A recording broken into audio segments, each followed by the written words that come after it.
So hi guys, good evening po sa inyo lahat. Ayan, bali, ginabi na talaga tayo. Bali, actually guys, galing ako sa work. Tapos, siyempre meron pa akong time para magpapawis. Kaya magpapawis pa ako. And after nito, magluluto ako ng dinner. So ayun guys, grabe no? Ang dami nating suliranin sa buhay. Ang dami nating iniisip. Ang dami pumapasok sa isip natin na hindi naman dapat. Problema sa negosyo, sa trabaho, sa pamilya, sa mga minamahal. Lahat ng yan guys, wag natin bigyan ng importansya. Lahat ng yan, wag natin isipin. Kasi kung iisipin natin yan, malulungkot tayo. Tapos kahit yung maliliit na problema, pag iniisip mo ng iniisip, magiging problema.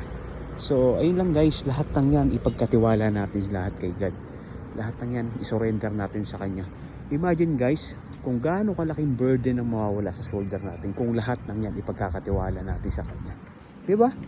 Kaya magtiwala at magdasal. So ayun lang guys, keep safe sa lahat and God bless, bye.